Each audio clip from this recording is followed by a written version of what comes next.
The first is that the Department of Justice was conducting its investigation using the Trump administration's favorite political cudgel, looking for things like mortgage fraud.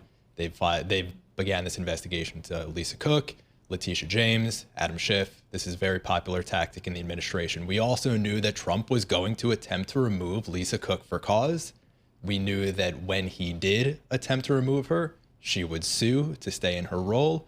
And now the next thing that we need to find out is whether a judge will grant her a motion for stay so that she could remain in her role until, essentially, a bar is established for what constitutes cause for dismissal. And I expect that that motion for stay will be granted. So all things considered... So no surprises here is what you're saying for the market. No surprises. All things considered, these are the things that we should be looking for. I think that what's a little bit interesting and perhaps a little bit counterintuitive is that tactically, this makes sense a little bit for the administration from a legal perspective. Tactically, from the perspective of trying to influence monetary policy, it probably has the exact opposite of the intended effect. If anything, the Fed could decide that it would be best to assert its independence, to remind financial markets that it is devoted to its 2% inflation target as reaffirmed in its new monetary policy framework released just last week. And in doing so, they might choose to just stand pat in September. Jay Powell opened the door just last week for a rate cut in September. Now, when this additional pressure is being put on the Fed, you could see monetary policymakers say, wait, we were willing to start resuming rate cuts. Now, if we do, it'll look even more like we're capitulating to political pressure. We might just have to wait a little bit longer. Oh, now, you mentioned that the next battle is kind of determining if she can stay in her position when this whole legal litigation goes on. Can she still have a vote while she stays on? And also, how long can this process take? It could take months. Yeah. It likely will be a relatively expedited process. We've seen this before with the FTC, where it dragged on even for, I think, over a year. If a judge grants a motion for a stay that allows her to remain in her role, yes, she can continue participating as a board member. She can continue voting on monetary policy.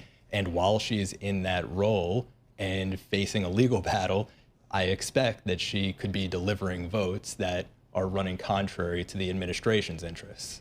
This is fascinating what you're saying, though, because remember, we keep hearing from Powell, like a broken record, we're data dependent. If they're going to be data dependent, does the data warrant a Fed cut? Seems like a lot of folks think it does. If they don't do that in September, are they data dependent anymore? I mean, are they becoming political in making that decision? So the Fed has to be data dependent, and Chairman Powell acknowledged that the balance of risks right now is skewing towards losing a little bit of control on the employment side of the mandate, and inflation pressures and the outlook for inflation are a little bit more tame. But just as much as the Fed has to be data dependent, they need to sort of skate to where the puck is going. Their job is really to control the punch bowl, and if the party starts dying down, maybe you need to spike the punch bowl by cutting rates a little bit if you see that people are starting to leave the party. So they need to sort of anticipate where the economy is going. They need to look at the trajectory. If inflation expectations become unanchored because of this political pressure, it gives reason for the Fed to move a bit more slowly. It would not violate the principle of remaining data dependent and reacting to the economic environment if it were to assert its independence for the purpose of ensuring that inflation expectations remain well anchored. What does this all say about Fed independence? Does it show that the Fed is willing to fight for it?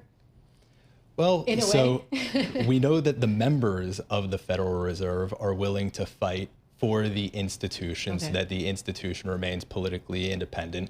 That's what Lisa Cook is doing. We know that Chairman Powell also is an institutionalist. He's the kind of guy who, when his colleagues at the Federal Reserve were being accused of financial malfeasance around 2020, of trading inappropriately, he was very willing to conduct an investigation and to be relatively harsh when it came to holding his colleagues accountable. He is firmly an institutionalist who is trying to ensure the independence, the political independence of the Federal Reserve as a monetary policy making authority. And so we know that they're trying their best to assert their independence, but we shouldn't be so naive to live in a world to think that, you know, when you're being told that you're going to get fired at any moment, you could just have a thick skin every minute of every day.